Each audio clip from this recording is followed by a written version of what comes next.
قبل أن أذهب إلى غزة ونرى ما فيها ونناقش مع سيادة العميد الوضع العسكري في لبنان وغزة، فقط كانت مفاجئة دعوة الليلة السعودية لعقد قمة عربية إسلامية في 11 من الشهر الجاري. لذلك اتصلنا بالكاتب السياسي والأكاديمي الدكتور خالد باطرفي من السعودية. مساء الخير دكتور خالد، ماذا عن هذه الدعوة؟ هل كانت منتظرة؟ يعني هي كانت جزء من مشروع سعودي لتفعيل الحراك الدولي لحل دائم في الشرق الأوسط وحل القضية الفلسطينية. هي بدأت بتواصل قوي ومستمر مع الولايات المتحدة، ثم جاء 7 أكتوبر وعرقل هذه الجهود.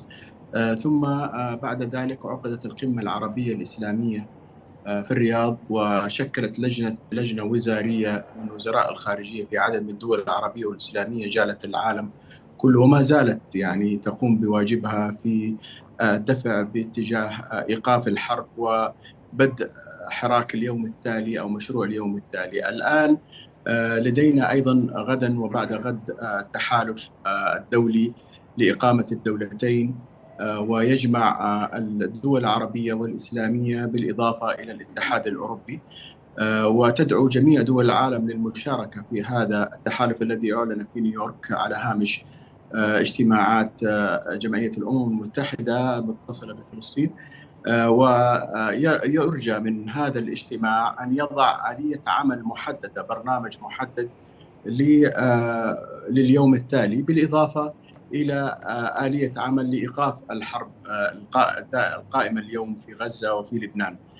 ثم يأتي الآن الخطوة التالية، وهي اجتماع آخر للقمة العربية الإسلامية التي سبق أن عقدت في الرياض قبل عام، للضغط باتجاه هذا الحل ودعمه من جميع الدول العربية والإسلامية. 57 دولة في منظمة التعاون الإسلامي سيجتمع قادتها لوضع أيضا آلية ودعم التحالف الدولي لإقامة الدولتين.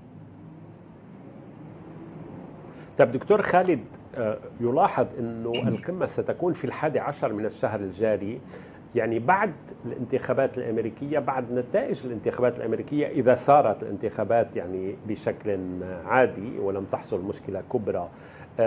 هل نستطيع أن نفكر أن المملكة العربية السعودية تعمدت هذا الأمر بانتظار من سيكون الرئيس المقبل لكي يكون للقمة فعالية أكبر إقليمية ودولية؟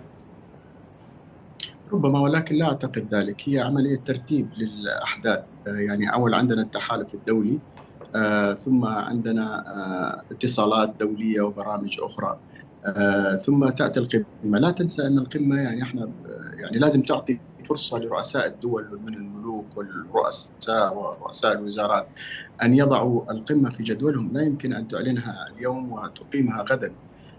فهي رغم أنها قمة طارئة إلا أن الوقت ما زال قصيرا بالنسبة لترتيب قمة بهذا الحجم يشارك فيها 57 صحيح. دولة بالإضافة للأمم المتحدة والمنظمات الدولية.